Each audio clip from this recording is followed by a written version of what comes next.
Hello, I'm Kevin Berger.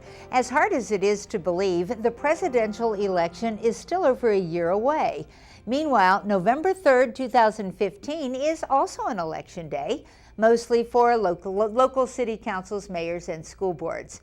Many of you have heard about the League of Women Voters, but do you actually know what the League does? Today we're going to find out. Susan Sheridan Tucker is the Executive Director of the League of Women Voters of Minnesota, and she's here to tell us more about your work and your history, and it is quite an impressive history. I understand the League of Women Voters got its start with the suffrage movement. Yes, after 80 years of fighting to get the vote, we finally got the vote in 1919, and the League of Women Voters Minnesota was founded in October of 1919. So we're celebrating 95 years of advocating for voting rights for all citizens. So although it's the word women is in the title, it's not just to pursue more votes for women and to broaden the franchise for women. Initially it was. Mm-hmm. When women first got the right to vote, there were 2 million women that needed to figure out how to get to the polls, and so the League was founded in order to help that along. But certainly over the years that we've been around, we have men members, and we are certainly interested in getting all citizens. What are some of the things that are roadblocks to people being able to cast ballots? Well, I mean, for election day, it can be transportation issues, it can be work schedules, a variety of issues. But there are lots of issues that cause barriers that we work on. One of the issues is felon voting rights.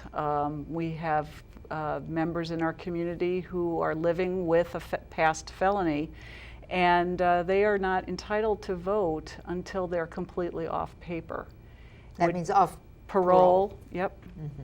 And so for many, that can be a time of 20 to 30 years without having the right to vote, yet they're living in the community and paying taxes and trying to be a full citizen, and yet they're denied the right to vote.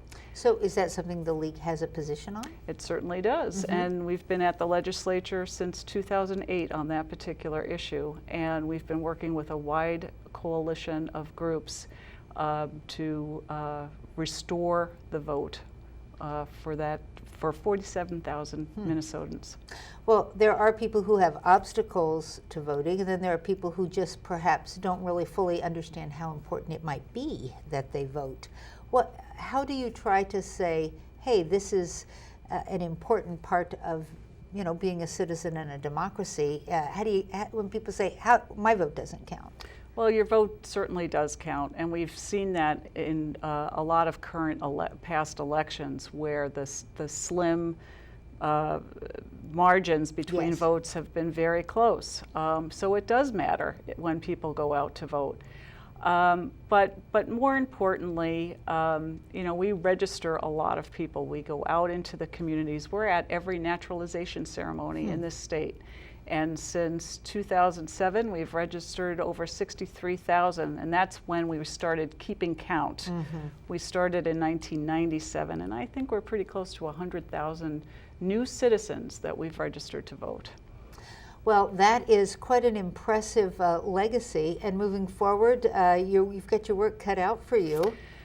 Yes, we do. So let people know how they can join the League of Women Voters. If you would like to find out more about the organization, you can go to their website, Lwvmin.org. They'd love to welcome you to continue their work. I'm Kevin Berger. Thanks for watching.